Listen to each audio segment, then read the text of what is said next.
chonak palina na kamban thok lai si chonak palina ka hin phundang de te in kamban kal lai i injuat satil le ramlak sarhang le ramlak saram tin phuntumin kamban thandai chuti chon kamban kal lai injuat satil timi cho domesticate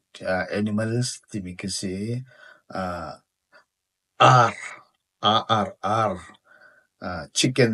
timi kisi ma cho ara chon arli rooster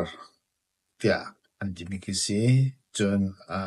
apa ke arli tia kanti chon anu ke ati mi ke fa atlum mi le fa ke mi le chon mi ke RP RRRPEP kanti RP RLI timika RRR HLE li timika apa si RP timicho RRRPEP timike R anu ke ase RP RLI ya kanti chon zombei ai zombei si COM PAE ngrani da kanti kisi zombei zombei bentuk asive natin angan deuh mi ke kol ni bengan ngan antimi pokisi kani lai ni chon zombei tia kanti ve ko ro tia karwa zombei tia kan kati ko ngrang ni GOOSE ghost antimi kisi chon chizo CHECZO chizo ngrani cat antimi kisi chizo chon izhou izhou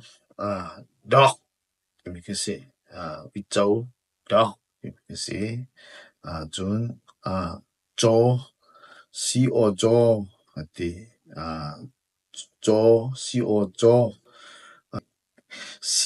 COW cow antimi kisi chon mehe MAHE mehe ngrani GOAT goat antimi ke asi mehe na na tia kan kandak tiko sinain anua chon kancha akap deuh ding na thang chho deuh tia ro na ha na tia hapani in kan tel mi kasi na ngrani buffalo antimi kisi na he tambik chon lei thong tu dinga kandak chuat mi se chon sia timi he chong sia timi he lai mi ni hin betak te in kan sut sak mi ase umna ka se boy te boy khwang choi ti ben tu thing ni bol ni ti ben tu le zo chut pha la khbel te hin sia in timi a chon sut sak big mi sut loi big mi satil ke ase chon rang rang he lai mi lai tang a chon ichit ok le thil phor tua rahman ton mi anse khol pon naka adam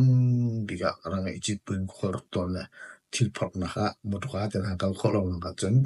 rang long te in chole chhol bo jong le an ton mi se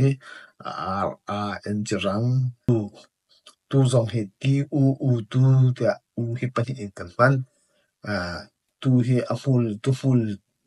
timi ki te na leng te na tha te na kim he tu hul hi an me e la an sare ma khan ki an sam mi se chon asa long he thongai ngai mi se tu ti u tu de me he ken alo de wang mi ke se lan alo ngai lo chon pati na ramlak i atong leng mi ramlak sarang wild animals kanti mira holin chon ma hin zero da sarang kanti tia chon sa ai mi saram dang ase mi sering mi sa an si za khan sarang tia ti an si cây hi cây si si a za k a e cây cây tiger ti mi ki se chun cây he alo dang mang na te in alo do lo mi apun adang do mi chen dei ti mi hi si chen dei ti mi he lai tlanga a tua lo tia kharwa arwang chu lai mi ni amin dang ten kan ngei lo hi chen dei ti mi min zong he kol ni an out nak min kan ya lak mi ase CHERN chen DAE dei chen dei lion ti mi ki si chun vui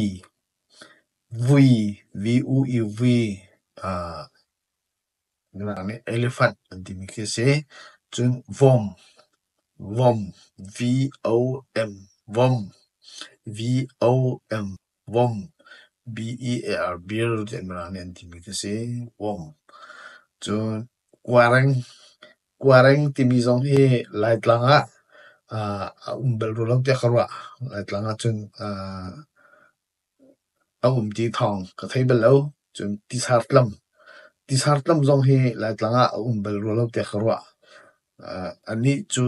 really kam ti ban tu kukul ti ban tu ti wangan pipi ti ban tu e atlong kami atlong le mi ti chung zonga anung khau ti leng zonga tlang zonga anung khau mi le ti chung zonga sa se khawi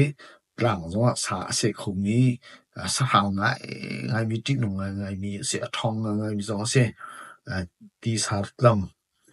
TETSAR sar TLRM tlam ti sartlam ti akan ti crocodile ti se sahang ngai se chon ngal zong he set among mi si be ani he sa zong phun ai mi si selatin sahang atel ve sahang chunga tel asibe NGRL ngal injot vok hen alo mi se NGRL ngal bra khole wal dor ti mi ke ase an hau ke sao pi ki se tak din ki se be chu teng hia ti mi he CANG teng HNGE hia teng hia ti mi he balai kwa chung te na lung kwa chung te na zonga anu mi bu zong an sa phu an umi run in an umi sa an se zonga run in an bo mi an se hi zong ti nong ngai phun an se ve wi chaw he khen an lo non CANG teng HNGE hia teng hia ti se chun rule zong he mi zong atok apum zong an setil zong sia saram zong sia minung zong sia apum zong an adot khomi si sa long te in se ve rule te snack mi can say ramlak sarang chu hivial hi se lo ramlak atong leng mi ramlak saram jungle animals ti mi pol kong kan chim lai ani hi sa an ei lo shop de thing na le thing thei ti man tuk lo te ei mi si dai te in ama arun te tlong le mi an si sa sang pol ni hin ra pol ni an se thai an ei lo mong mi ta ke an si zang fak te zong ke an si hi kai nu ba farwal pathum kumbun nak tam mi he apa ti angai mi ke nang pi kan ti chun anu ke sajok kan ti sajok le nang pi ta kan ti SA sa Z U K zuk LA le NANG nang PEP sajok le nang pi ta kan au kan ni apa ki sajok apa ki nang pi kan ti anu ki sajok kan ti merang ni chun DEER dir ti ki sakau chun sakhi zong he hi ka aki ngai bi te he zong he sakhi te kan ti sakhi zong he apa long ki angai ro te ro sa khi saki ti merang holi gazel ti mikhe aswa te khan kro ai saki kan ti lai tang mo saki chun saza kan ti saki na khen angan deu sajuk na hlong angan deu saza ti mi he z sa z za saza kan ti merang holi ELK ELK L ti mi kisi korhol chun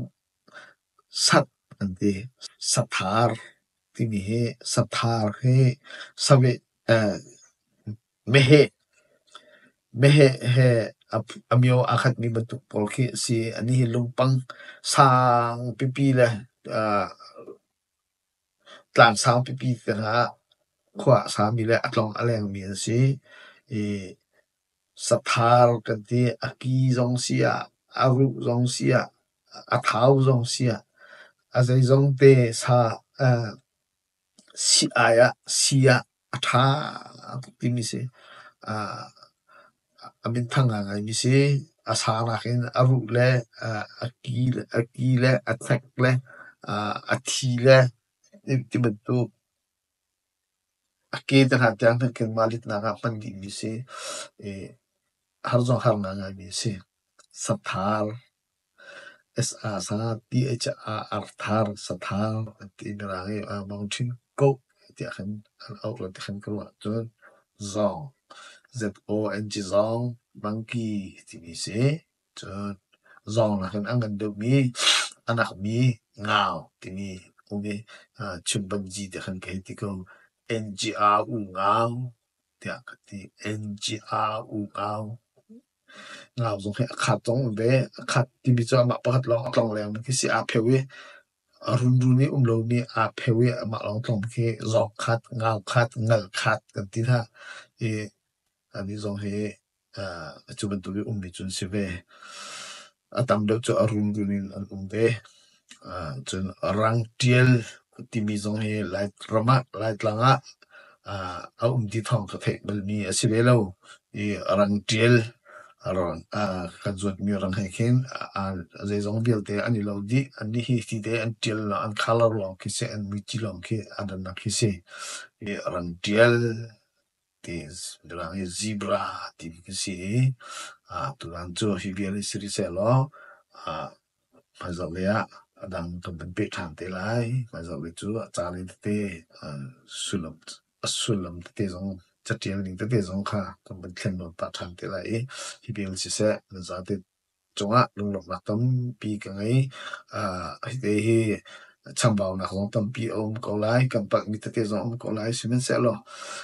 than him san lai chu asihrim hrim tia wa channa tam ngai cha khan to mi te si cha hin khan la ngo khan bi pa long ve ra chaw pa long ve tia so buin ka lo ta lai tam pi ka long